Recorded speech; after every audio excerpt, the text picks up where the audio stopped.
Salam Bapak Ibu Saudara yang diberkati oleh Tuhan. Setiap manusia pasti tahu bagaimana cara berdoa. Sebab setiap manusia pasti berdoa. Tetapi belum semua orang tahu bahwa di dalam doa mengalir kuasa Allah, memenuhi hidup manusia yang berdoa kepadanya. Doa itu seperti energi yang dimunculkan oleh keyakinan, yang dilandasi oleh iman percaya kita kepada Tuhan. Sebab doa tanpa keyakinan dan iman, semua yang kita doakan akan sia-sia. Percuma saudara dan saya berdoa. Seperti halnya saudara memikirkan sesuatu yang tidak pasti, sesuatu yang di luar dari kondisi pikiran saudara, sesuatu yang tidak mungkin. Memang jawaban doa itu adalah sesuatu yang tidak mungkin, yang di luar kendali kita atau kemampuan kondisi kehidupan kita. Suatu hal yang supranatural, bahkan melebihi nalar akal sehat manusia. Tetapi hal itu tidak berlaku bagi Tuhan, sebab Tuhan adalah Sang Pencipta kita. Dia melakukan apa yang Dia bisa lakukan di luar kemampuan manusia, bahkan akal pikiran manusia. Manusia tidak dapat menggapainya ataupun menyelami perasaannya. Tetapi yang kita tahu, Tuhan itu ada dan Tuhan itu Maha Kuasa. Firman Tuhan berkata, oleh imanmu yang menyelamatkan, atau bahasa yang disederhanakan, oleh karena kamu percaya, aku bisa melakukannya, maka aku akan berbuat sesuatu kepadamu menurut iman dan percayamu kepadaku.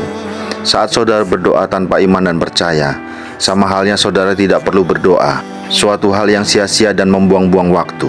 Saat saudara dalam kesesakan, saat saudara dalam perasaan sedih, saat saudara mengalami keputusasaan, Tuhan sebenarnya hadir dan ada di dekat Anda dan saya. Tuhan tidak akan mungkin membiarkan saudara dan saya dalam kesesakan. Itu bukan suatu kondisi yang Tuhan inginkan. Dan itu juga bukan Tuhan yang menginginkan untuk saudara dalam kondisi demikian. Manusia dicobai oleh perasaannya sendiri. Manusia mengalami sesuatu yang buruk, bisa terjadi karena kesalahan diri sendiri. Tetapi saudara harus ingat, Tuhan tidak pernah meninggalkan saudara dan saya dalam kondisi demikian. Karena Dia Sang Pencipta, karena Dia yang membentuk kita, tidaklah mungkin Sang Pencipta merusak ciptaannya sendiri. Tidaklah mungkin Dia hendak menghancurkan ciptaannya. Justru sebaliknya, jikalau ada sesuatu yang kurang, akan selalu diperbaiki. Bukan berarti Tuhan menciptakan kita tidak sempurna, tetapi ciptaannya itu bisa rusak oleh karena perbuatan iblis. Tuhan izinkan sesuatu hal terjadi untuk saudara dan saya bergantung kepadanya, berharap kepadanya, mengandalkan penuh kepada Allah. Saat saudara dan saya dicobai, firman Tuhan berkata, itu tidak akan melebihi kekuatanmu. Bahkan saat saudara dihadapkan dengan jalan buntu, Tuhan akan membuat jalan dan menunjukkan jalan yang lurus. Saudaraku yang terkasih dalam Tuhan, kita tidak berjalan sendiri. Tuhan selalu menuntun kita. Dia berikan rohnya agar kita tidak sendirian. Dia sudah berjanji memberikan rohnya dalam hidup kita, untuk menuntun kita kepada kebenaran. Yakinkan iman kita akan hal ini. Dia selalu ada dan tidak sekalipun Dia meninggalkan kita. Doa tidak bisa lepas dari hidup orang benar. Persoalannya, apakah kita mengerti makna yang sesungguhnya dari doa? Doa adalah ungkapan hati yang murni dari seorang anak Tuhan yang menyuarakan suara hati lewat mulut, yang tidak berbeda antara apa yang diucapkan dengan apa yang terkandung di dalam hatinya. Saat Tuhan mau menjawab doa kita, janganlah kita lain di bibir, lain di hati, apalagi lain di pikiran. Bagaimana Tuhan mau menjawab kondisi yang demikian? Kejujuran dan ketulusan hatilah yang harus keluar dari perkataan kita. Doa bukan seperti orang yang berpuisi, menyusun kata-kata dengan sangat puitis. Doa adalah suatu ungkapan hati dalam keluhan dan perasaan. Doa harus jujur dalam kondisi apa yang saudara dan saya alami. Bukan kata-kata indah yang Tuhan mau dengar, tetapi kata hati yang bergantung pada Tuhan dan mengasihi Tuhan. Kita sungguh butuh pertolongannya. Kita tidak mampu berjalan sendiri melewati hari-hari. Saat kita mengangkat tangan berserah, maka Tuhan akan turun tangan dalam hidup saudara dan saya. Doa bukan suatu kesombongan yang harus orang lain lihat, sehingga doa kita kelihatan suci menurut pandangan manusia. Doa di jalan-jalan supaya orang memperhatikan kita, bahwa kita seorang yang kelihatan arif dan agamis. Sesungguhnya orang yang demikian upahnya sudah dia terima, yaitu upah diperhatikan orang, tetapi bukan upah dari Tuhan. Sesungguhnya orang yang demikian tidak membutuhkan Tuhan, sebab dia merasa dirinya mampu, sebab merasa dirinya hebat. Padahal Tuhan mengajarkan, jika engkau berdoa, masuklah ke kamarmu, tutup pintu rapat-rapat. Hanya Tuhan dan saudara yang tahu apa yang saudara perbincangkan. Karena berdoa itu sifatnya pribadi, karena berdoa itu sifatnya eksklusif antara Tuhan dan saudara. Orang percaya selalu punya kehausan butuh akan Allah, sama seperti kita butuh makan, tidak perlu diajarkan. Dengan demikian kita akan makan pada waktu kita lapar. Jadi doa adalah sebuah kebutuhan yang ada pada diri setiap manusia. Maka doa adalah sebuah kebutuhan bagi orang percaya yang tidak harus ada. Doa harus ada. Tanpa doa kita tidak mungkin hidup. Tanpa doa kita akan mati.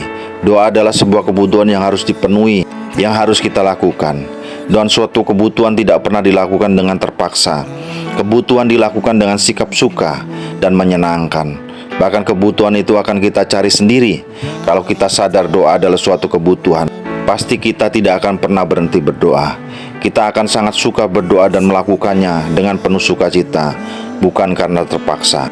Dalam hal ini yang saya mau tekankan, setiap manusia bahkan tidak tahu bagaimana cara berdoa.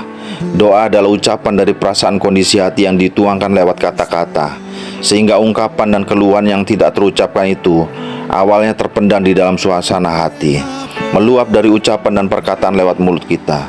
Mungkin dalam perasaan sukacita, gembira dan juga perasaan pedih sekalipun, itu bisa keluar dari kata-kata. Ungkapan dan perasaan ini sesungguhnya ditujukan kepada Sang Pencipta, yaitu Tuhan. Pernahkah saudara meminta sesuatu pada orang tua saudara dengan cara berpuisi? Pernahkah saudara berbincang-bincang dengan orang tua saudara dengan cara bersajak?